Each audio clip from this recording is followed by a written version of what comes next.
আসসালামু আলাইকুম। চলে আসলাম আপনাদের সামনে আজকে নতুন একটি রেসিপি নিয়ে। আজকের রেসিপিটি হচ্ছে পুঁটি মাছ ভুনা। তো চলুন শুরু করা যাক আজকের রেসিপিটি।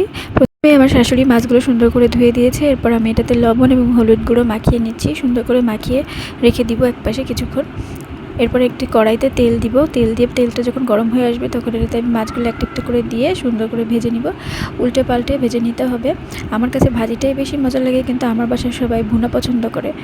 তাই আমাকে ভুনাই রান্না করতে হয়, কিন্তু রান্নার মাঝখানে আমি একটা মাছ অবশ্যই খেয়ে ফেলেছিলাম। অন্যদিকে আমি এখানে কাঁচামরিচ, ধনেপাতা, পেঁয়াজ কুচি, টমেটো এগুলো কেটে সুন্দর করে সাজিয়ে রেখে দিয়েছি। এরপর একটি পাতিল নিয়েছি, পাতিলে তেল দিচ্ছি এবং কিছু পেঁয়াজ কুচি দিয়ে দিচ্ছি। পেঁয়াজ কুচি নেড়ে সুন্দর করে ভেজে বাদামি করে নিব।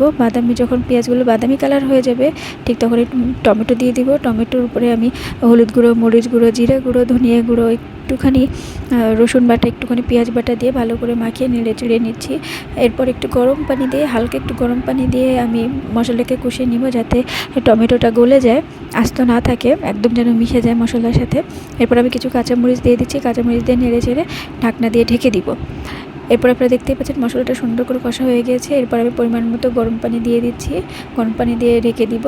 যখন পানিগুলো ফুটে উঠবে তখনই আমি ভেজে রাখা মাছগুলো এটার মধ্যে একটা একটা করে দিয়ে দিব। আপনাদের দেখে অবশ্যই মনে হচ্ছে যে মাছগুলো এই পানির মধ্যে সাঁতার কাটবে। এর কারণ হচ্ছে আমাদের বাসার মানুষ সবাই ঝোল পছন্দ করে। ঝোল ছাড়া তারা ভাত খেতে পারে না, তাই আমাকে এক বালতি করে ঝোল দিতে হয়। 10 মিনিট ফুটানোর পর তৈরি হয়ে যাবে আমাদের পুঁটি মাছ ভুনা। এরপর আমি উপর দিয়ে একটু ধনেপাতা দিয়ে দিচ্ছি। আশা করছি আপনাদের এই মাছটি ভালো লাগবে। রেসিপিটা করে অবশ্যই খাবেন। ধন্যবাদ।